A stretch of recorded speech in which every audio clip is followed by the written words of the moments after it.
Hello my dear students. In the previous video we discussed about ripple counters. Today we are going to discuss about the procedure for designing a mode n counter. Design a synchronous mode n counter. First we need to write the counting sequence. Then tabulate the values of reset signal R for various states of the counter. And then obtain the minimal expression for R or R complement using K-map or any other method. Then draw the logic diagram by providing a feedback such that R or R complement resets all the flip-flops after the desired count. Now let's design a mode 6 asynchronous up counter using T flip-flops. Okay, since it is a mode 6 counter, it consists of 6 stable states. Okay, so to represent this 6 states, we need to have 3 bits, right? So if you are taking 2 bits, we'll be getting only 4 different distinct states. So to get the 6 states, we need to take 3 bits. But if you're taking 3 bits, we'll be getting 8 different combinations. Out of these 8 different combinations, only 6 states are valid in this mode 6 counter. And the valid states are 000, 001, 010, 011, 100 and 101. The states 110 and 111 is invalid in mode 6 counter. Normally the 3-bit counter immediately after the 101 during the 6th clock pulse it will move to the 110 state, right? But in the case of this mode 6 counter, this 110 state is an invalid state. So this 110 state should be resetted back to the initial state. Okay, so for it temporarily though it goes to this 110 state, immediately it needs to be reset to the initial value, that is the 000. Okay, so now let's look into this state diagram. So as we said, 6 states are there. So from the 000, it moves to the 001, 010, 011, 100, 101. So after this 101, it will be moved to the 110 for a short time. Then it should be resetted back to the initial value, that is the 000. So this is the state diagram of this mode 6 counter. And this counter can also be called as divide by 6 counter, as it divides the input clock frequency by 6. So as we said, we require 3 flip-flops. Okay, since 3 flip-flops are there, 8 different combinations, out of which only 6 are utilized in the mode 6 counter. Initially, the counter is in the 000 state. Fine. Then during the next negative clock edge, it moves to the 001 state. That is, the Q1 will be moved to the 1 state and the Q3 and Q2 remains in the 00 state. Okay. Then during the next clock pulse, it moves to the 010 state, then 011, 100, 101. So after the 5th clock pulse or during the 6th clock pulse, it will move to the 110 state. Actually, this 110 state is an invalid state in the mode 6 counter. Okay, so since it is an invalid state, we should reset this counter back to the initial value. So this 110 state will be there for temporarily, therefore a short duration. Okay, so immediately after this 110 state occurs, it will move back to the initial state, that is the 00 state. Okay, so whenever there occurs this 110 condition, the reset signal should be set to 1. Okay, that means that we need to reset this 110 condition back to the initial state. Okay, so this reset signal will be set to 1 if there occurs the 110 condition. Okay, in all other cases the reset value should be equal to 0. Okay, fine. Now let's look into how to form the expression for the reset signal R. So as we can see from the table for R, This R is equal to 0 for all the combinations from 0, 0, 0 to 1, 0, 1. But R is equal to 1 for the combination 1, 1, 0. And R is equal to X for the combination 1, 1, 1. These two combinations can be combined to form a pair. So we can form the expression for R as Q3 into Q2 into Q1 bar plus Q3 into Q2 into Q1. So this Q1 bar plus Q1, that is 1, right? So the common term is Q3 into Q1, Q3 into Q2, sorry, Q3 into Q2. So R is equal to Q3 into Q2. Fine. When we look into this timing diagram, we can see that there occurs some short duration pulses in the diagram. So this short duration.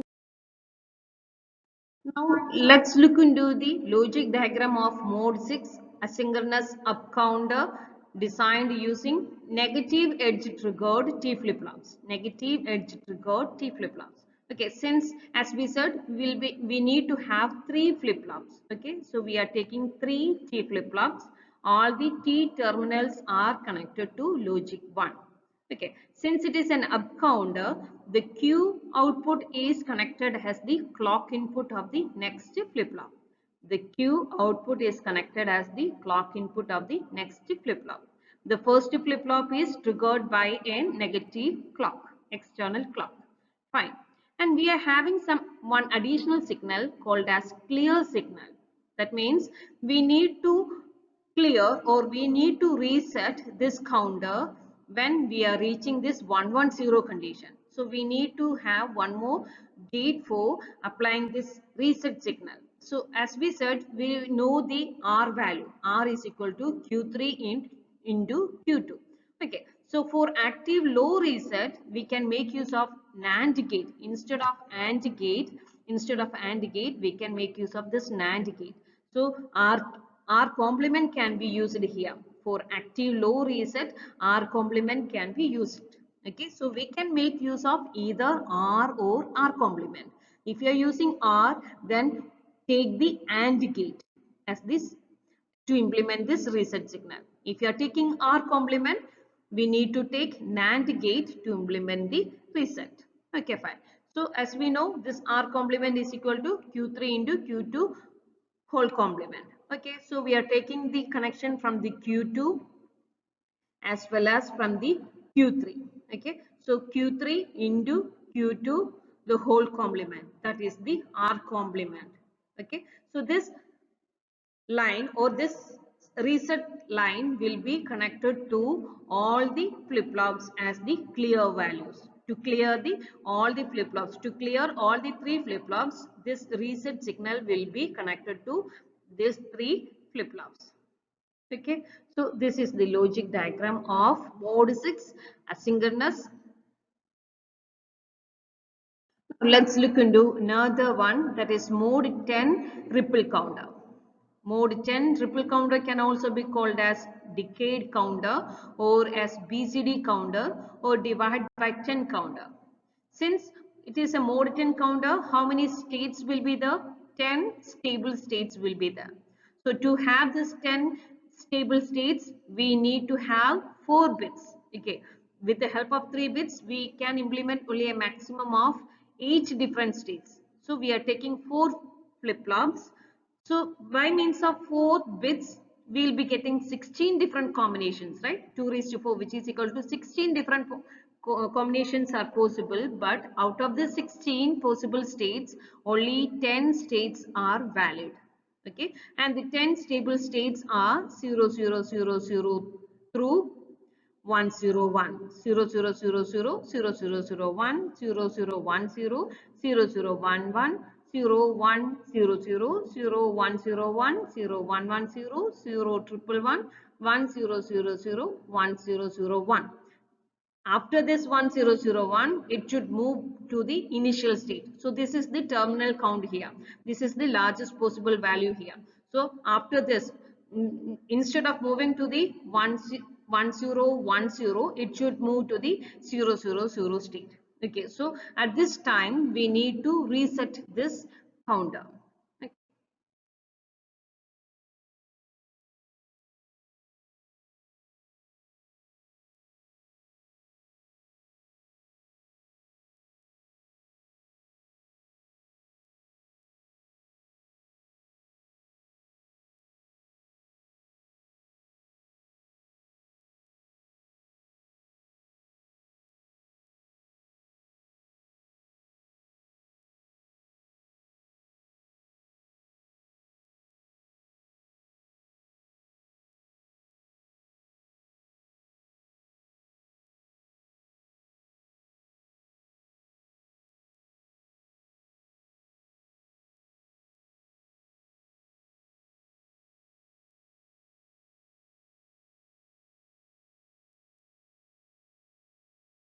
So now let's look into this count table. As we said, during the ninth clock pulse or after the ninth clock pulse or during the 10th clock pulse, it should reset it back to the 000 state. That means it should not have this 1010 combination. Okay, so when we are having this 1010 combination, it should be resetted back to 000. Okay, so this R signal will be 1 for the clock pulse 10.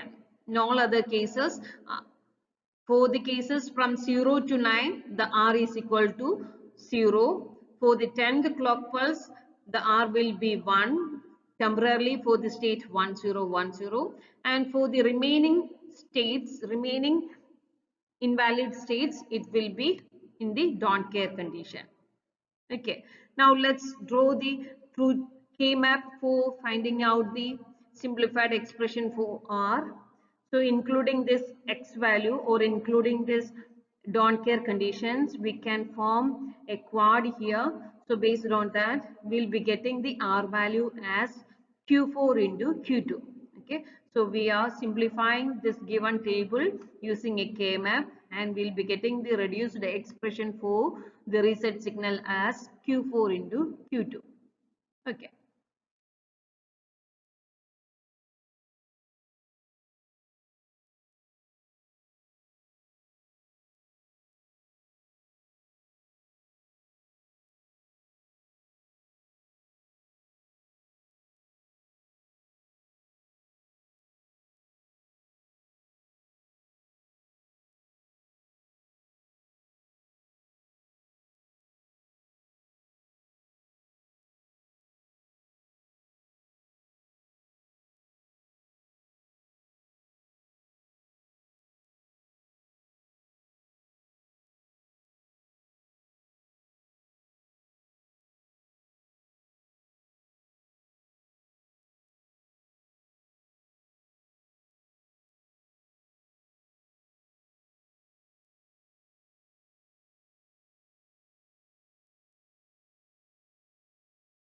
Let's draw the corresponding logic diagram. We know that R is equal to Q4 into Q2. So we are taking a connection from Q2 as well as Q4. Okay. We are using 4 T flip-flops here. All the T terminals are connected to logic 1. Since it is an up counter, we are connecting the Q output as the clock input of the next flip-flop. Okay. Here we are using active low reset, so we are making use of this R complement here. So we are making use of this NAND gate to implement this reset signal. So as we said, this R bar is equal to Q4 into Q2 the whole complement. So we are taking a connection from Q2 as well as Q4 and taking the whole complement. Okay, so this NAND gate is used to implement the reset value. So this reset signal is connected to all the 4 flip-flops. Okay, so all the flip-flops, all the 4 flip-flops will be resetted.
When we look into this count table, we can see that after the ninth clock pulse, 1001, from the 1001 state, it will be moved to the 1010 state for a while, right? So from the 1001, the next normal state is 1010 state. But this 1010 state is an invalid state in this BCD counter, and so it will be resetted back to this 0000 state. Fine. So when we look into this state, we can see that the flip-flops Q3 and Q1 is already in the 0 state, whereas Q4 and Q2 is in the 1 state. So we need to reset this Q4 and Q2 alone. Okay, so this can be called as partial decoding. Okay, so we'll be connecting this Q2 and Q4 to the NAND gate inputs. To reset all the flip-flops, we just need to connect this Q2 and Q4 to the reset gate. Okay, so this arrangement is an example of partial decoding, in which the two unique states Q2 and Q4 is equal to 1 are sufficient to decode the count of 10, because none of the other states will be having both Q2 and Q4 as high at the same time. So this Q2 and Q4 is high only for the combination 1010. Okay, so we just need to decode only these two lines. Okay, so that process can be called as partial decoding. So when the counter goes into the count 10, that is 1010, the decoding gate output goes low asynchronously and it resets all the flip-flops. Okay, so this can be called as partial decoding.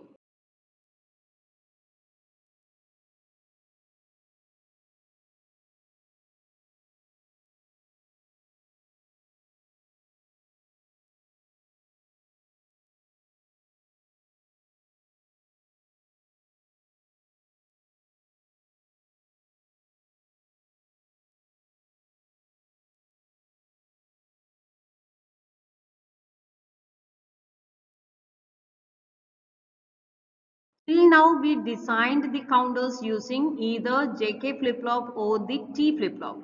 We can construct the counters using D flip-flop also, where the D input is connected to Q bar to make this D flip-flop in toggle mode. Okay. As we know, this D counter means when D is equal to 0, Q is equal to 0, D is equal to 1, Q is equal to 1. Okay, so whatever be the data, that one will be the output. So to make that one to the toggle mode, we need to connect the Q bar to the terminal D input. Okay, so we can construct the counters using D flip-flop, where the D input is connected to Q bar to make the flip-flop in toggle mode. All the other cases are very similar to the T flip-flop. The only difference is that instead of tying this T to terminal to logic 1, here the D flip-flop or the D input is connected to the Q bar of the same flip-flop. Okay, so here also it is negative edge triggered. Since it is an up counter, the Q is connected as the next clock input. Okay, so the clear signal or the reset signal is equal to Q1 into Q3, the whole bar. Here also we are taking the R complement. So this reset signal can also be called as clear signal. Okay, so we are using this clear signal, and this reset signal is connected to the clear input of all the 4 flip-flops. Okay, so for active low reset, R bar is considered. Here clear bar is considered.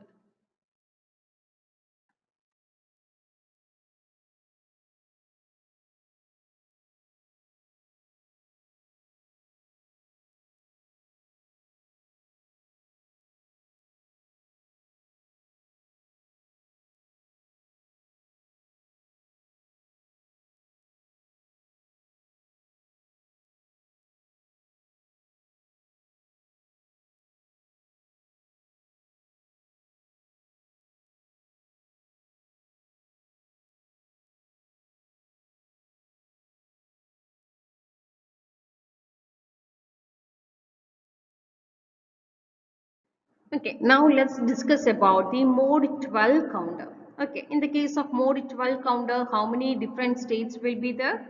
Yes, 12 stable states will be there. Okay, fine. To represent this 12 states, how many flip-flops are required? Yes, 4 flip-flops are required. Okay, with the help of these 4 flip-flops, how many different combinations are possible? 2 raised to 4, that is 16 different combinations are possible, right? So out of the 16, how many stable states are there? Only 12 stable states. The remaining 4 states are invalid. Okay, so from the state 11000 to 1111, the states are invalid.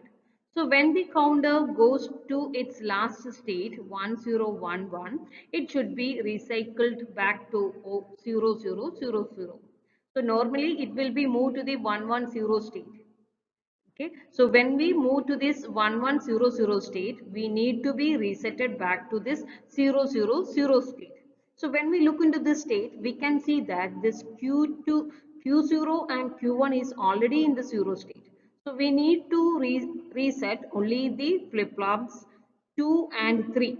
Okay, so we need to reset only the Q2 and Q3. So it is called as partial decoding. So the NAND gate partially decodes the count 12 and resets the flip-flop 3 and flip-flop 2.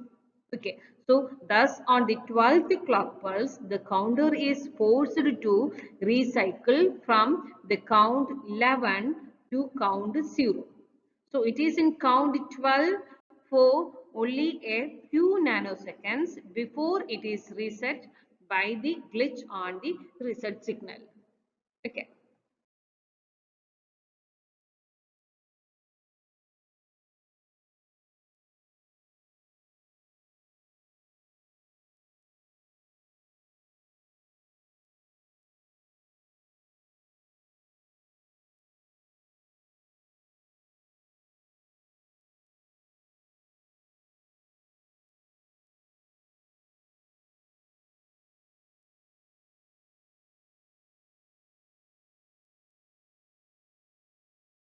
So let's look into this diagram.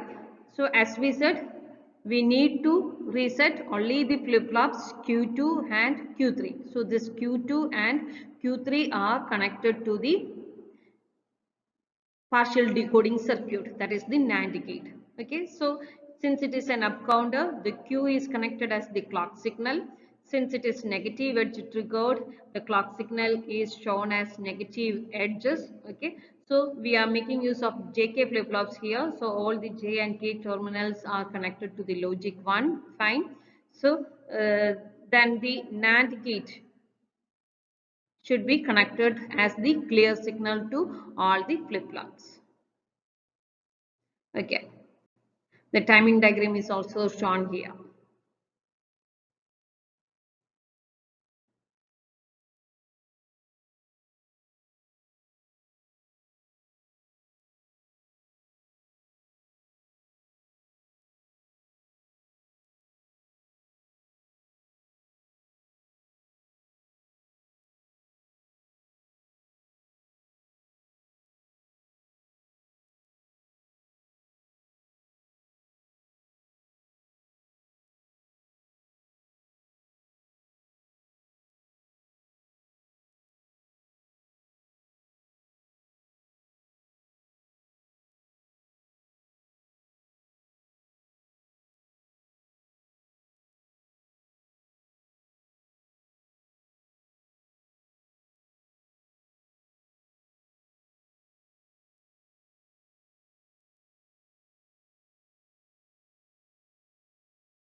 Okay, now let's discuss about the term propagation delay in the ripple counters. Why these asynchronous counters are called as ripple counters? Because of the ripple effect happened in the counter. So the effect of the input clock pulse is first felt by the FF0. This effect cannot get to the next flip-flop immediately because of the propagation delay through the FF0. Then there is the propagation delay through FF1 before FF2 can be triggered. Thus, the effect of an input clock pulse ripples through the counter, taking some time due to the propagation delays to reach the last flip-flop.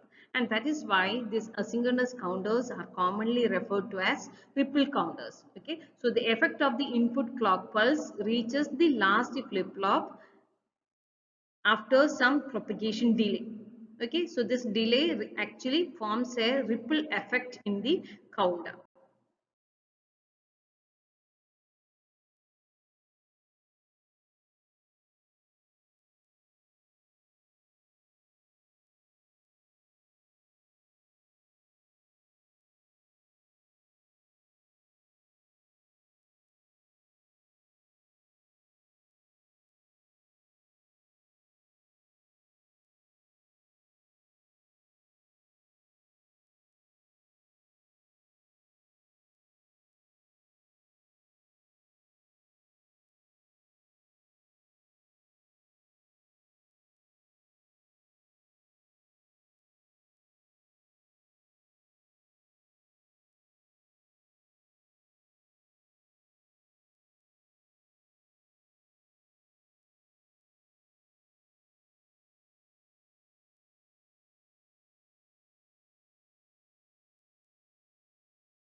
You know the total propagation delay, then the maximum clock frequency is 1 by the time. Okay, so the frequency is equal to 1 by time, which is equal to 1 by 40 second, which is equal to 25 megahertz. Okay, so the counter should be operated below this frequency to avoid the problems happened due to the propagation delay. Okay, fine. Now let's look into the timing diagram of this 4-bit binary counter. Since it is negative edge triggered, on the negative edge of the external clock pulse, the Q0 toggles. Okay, during the negative edge of this Q0, Q1 toggles. During the negative edge of this Q1, Q2 toggles, and on the negative edge of this Q2, Q3 toggles. Okay. So since we are having 4-bit counter, we'll be having 16 different states. So 16 clock pulses are used here. Okay, so only after the 16 states it will move to the initial state. Okay.